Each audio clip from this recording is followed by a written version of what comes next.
മുസ്ലിയാക്കന്മാർ നയിക്കുന്ന നരകത്തിലേക്കാകൂ. നിങ്ങളെ പറ്റില്ല, അന്ന് നിങ്ങൾ ജനിച്ചിട്ടില്ല, നിങ്ങളെ പൂർവികന്മാരെ പറ്റി അത് നിങ്ങൾക്കും ബാധകമാണ്. അതുകൊണ്ട് നരകത്തിലേക്ക് സമൂഹത്തെ കൊണ്ടുപോകല്ല. റബീഉൽ അവ്വൽ 12 ജന്മദിനാഘോഷം കൊണ്ടാടണം എന്നതിന് എതിരാണോ ഉമർ മൗലവി പറയാം? റബീഉൽ അവ്വൽ 12 ജന്മദിനാഘോഷം കൊണ്ടാടണം, അത് ഏറ്റവും അഫ്ളലായ ദിവസമാണ് എന്നതിനെതിരാണോ കെ എം മൗലവി? എന്നതിനെതിരാണോ ഈ മുസ്ലിയാക്കന്മാർ നരകത്തിലേക്ക് നയിക്കുന്നുണ്ട് എന്നുള്ളതിന് തെളിവ് ആ വാക്ക്? ഈ മുസ്ലിയാക്കന്മാർ നരകത്തിലേക്ക് ക്ഷണിക്കുന്നുണ്ടെന്ന് ആ പുസ്തകത്തിലുണ്ട്. അത് ഇതിനെതിരാണോ? അത് ഇതിനെങ്ങനെ എതിരാണ്? നിങ്ങൾ പറയുന്ന ആലോചിക്കുന്നില്ലേ? കെ എം മൗലവി എഴുതി, ശ്രദ്ധിക്കണം, ഈ കെ കുഞ്ഞിക്കുട്ടി മൗലവി എഴുതി, അള്ളാഹുവിന്റെ റസൂൽ ജനിച്ചത് റബീഉൽ അവ്വൽ 12 ആ ദിവസം ഏറ്റവും ശ്രേഷ്ഠമായ ദിവസമാണ്, അത് ഞങ്ങൾ കൊണ്ടാടുന്നു, നിങ്ങളും കൊണ്ടാടണം. ആ മൗലവി തന്നെ പുസ്തകത്തിൽ എഴുതിയിട്ടുണ്ടോ ഈ മുസ്ലിയാക്കന്മാർ നരകത്തിലേക്കാ ക്ഷണിക്കുന്നത്? അത് ഇതിനെതിരാണോ? അത് ഇതിനെതിരാണോ? അരിയത്തിലാന്ന് ചോദിച്ചതിന് പയറന്നായി എന്ന മൗലവിന്റെ മറുപടി. ഇനി രണ്ടാമത്തെ ചോദ്യം, ഫബിദാലിക ഫല്യഫറഹു എന്ന ആയത്ത് കൊണ്ട് നബിയുടെ ജന്മദിനാഘോഷം നടത്തുന്നതിന് തെളിവാന്ന് പറഞ്ഞപ്പോ ആ ആയത്ത് കൊണ്ട് ഈസാ നബിന്റെ ജന്മദിനം നിങ്ങൾ കൊണ്ടാടുവോ എന്ന് ചോദിച്ചപ്പോ എം ടി അബൂബക്കർ താരിമി തിരിച്ചു വെച്ചിരുന്നു, വബിറഹ്മത്തി എന്ന് പറഞ്ഞതിന് തഫ്സീർ എവിടെ? ഈസാ നബി. ആ തഫ്സീറിൽ എവിടെ? ആ റഹ്മത്ത് കൊണ്ട് മുറാദ് ഈസാ നബി നിങ്ങൾ വായിച്ചോ?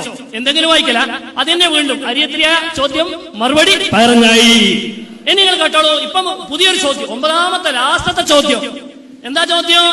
ഞങ്ങൾ എവിടെയെങ്കിലും നബിദിനാഘോഷം ശിർക്കാണെന്ന് നിരുപാധികം എഴുതിയിട്ടുണ്ടോ? നേരത്തെ ഇത് നിരുപാധികമാണ്. ഇനി ഇതാ ഒനി ഉദ്ധരിക്കുന്നു, അപ്പോൾ എന്നത് അതിന് കൈതല്ല. നിങ്ങളാണെങ്കിൽ അത് ഉപാധിയാണെങ്കിൽ ആ ഉപാധി വായിച്ച് നിങ്ങൾ സ്ഥിരപ്പെടുത്തണ്ടേ? നിങ്ങൾ ഇതുവരെ വായിക്കുന്നല്ല, നിങ്ങൾ വായിച്ചിട്ടില്ലല്ലോ. വെറും ചപ്പരക്കുന്ന മണിയാ ഫൈസൽ മൗലവിക്ക്, അതിനപ്പുറത്തൊരു കഥയില്ല. അപ്പോൾ വായിക്കും, എന്തെയാ വായിക്കാത്തത്? ഇനി ഇതാ ഫൈസൽ മൗലവി, സാക്ഷാലിരിക്കുന്ന ഫൈസൽ മൗലവി തന്നെ ലേഖനം എഴുതി ആൽ ഇസ്ലാഹിൽ എന്താ പറയണത്? മേൽ പറഞ്ഞ തെളിവുകളിൽ നിന്ന് മൗലിദാഘോഷിക്കൽ ശിർക്കും ബിദ്അത്തുമാണെന്ന് നാം മനസ്സിലാക്കി. മൗലിദാഘോഷിക്കൽ ശിർക്കും ബിദ്അത്തുമാണെന്ന് മനസ്സിലാക്കി. അതിന് കൈതാണോ മേൽ പറഞ്ഞത്? തെളിവ് കൈത. വാദം നബിദിനാഘോഷം ശിർക്കും ബിദ്അത്തുമാണെന്ന് നാം മനസ്സിലാക്കി. മേൽ പറഞ്ഞ തെളിവ് കൈതല്ല. ഇനി നിങ്ങൾ കേട്ടോളൂ, ഫല്യഫറഹു, ശ്രദ്ധിച്ചോളൂ, ഫല്യഫറഹു. അല്ലാഹുവിന്റെ റസൂൽ സല്ലല്ലാഹു അലൈഹി വസല്ലമ തങ്ങളവരുടെ ജന്മദിനാഘോഷം കൊണ്ടാടുന്നതിന് തെളിവാണെന്നതിന് പറയാൻ കാരണം വബിറഹ്മതിഹി, റഹ്മത്ത് റസൂലുള്ളാഹി എന്ന് പറഞ്ഞതാ. വബിദാലിക ഫല്യഫറഹു എന്നത് തെളിവാകാൻ കാരണമാണ്. എന്നാൽ അത് തെളിവാണെന്ന് ആരാ പറഞ്ഞെന്നാ ചോദിച്ചത്? ഞങ്ങൾ മാത്രമല്ല, അതിനും നിങ്ങളുടെ കെ എം മൗലവി മറുപടി പറഞ്ഞിട്ടുണ്ട്. കെ എം മൗലവി പറയുന്നു, അള്ളാഹുവിന്റെ റസൂൽ റഹ്മത്താണ്, ആ റഹ്മത്തായതുകൊണ്ട് ഞങ്ങൾ കൊണ്ടാടണമെന്ന് കെ എം മൗലവി പറയുന്നു. കെ എം മൗലവിയാ പറഞ്ഞിട്ടുള്ളത്, കെ എം മൗലവി, ഞങ്ങളല്ല. റസൂലുള്ള റഹ്മത്താണ്, ആ റഹ്മത്തായതുകൊണ്ട് റബീഉൽ അവ്വൽ 12 കൊണ്ടാടണമെന്ന് കെ എം മൗലവി പറഞ്ഞു. നിങ്ങളെ കുഞ്ഞീത് മൗലവിന്റെ തഫ്സീർ ഞങ്ങൾ വായിച്ചു, ആയത്തിന്റെ നേരെ മയനങ്ങൾ പറഞ്ഞു. ഇനി നിങ്ങളെ കെ എം മൗലവി, ഇനി നിങ്ങൾ ചോദിക്കുന്നു, വളരെ വ്യക്തമായി മനസ്സിലാക്കണം, വളരെ കൃത്യമായി നിങ്ങൾ മനസ്സിലാക്കിക്കോളൂ.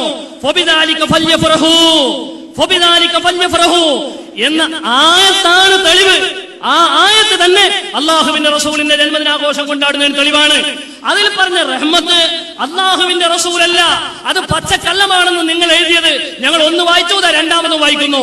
നബിയെ കുറിച്ചാണെന്ന മുസ്ലിയാക്കന്മാരുടെ ക്രൂരമായ ദുർവ്യാഖ്യാനത്തെ തകർത്തിരിക്കുകയാണ്. റഹ്മത്ത് കൊണ്ട് വബിദാലിക എന്ന് പറയുന്ന റഹ്മത്ത് കൊണ്ടുള്ള മുറാദ് നബിയാണെന്ന ക്രൂരമായ ദുർവ്യാഖ്യാനം. നിങ്ങൾ മൗലവി ആ വാദങ്ങൾ മുഴുവനും നിങ്ങൾ എഴുതിയ പുസ്തകം നിങ്ങൾ ഇവിടെ വന്ന് തകർത്തിരിക്കുകയാണ്. ഇനി ഞാൻ പറയട്ടെ, ഞങ്ങളുടെ വാദത്തെ പറ്റി കമാ ചോദിച്ചിട്ടില്ല. ഞങ്ങളുടെ വാദം എന്താണെന്നറിയോ? 9 ചോദ്യം ചോദിച്ചു. എവിടെയൊക്കെയോ ചോദിച്ചത് നിങ്ങൾക്ക് മറുപടി പറയേണ്ട ഒരാവശ്യമില്ല. ഞങ്ങളുടെ വാദം എന്താണെന്നറിയോ? നബിദിനാഘോഷം ശിർക്കല്ല, ശിർക്കാണെന്ന മുജാഹിദ് വാദം തെറ്റാണ്. 9 ചോദ്യത്തിൽ ഒരു ചോദ്യവും ഞങ്ങളെ പറ്റി വാദത്തെ പറ്റി ചോദിച്ചിട്ടില്ല. നിങ്ങൾക്ക് തൊടാൻ കഴിഞ്ഞിട്ടില്ല.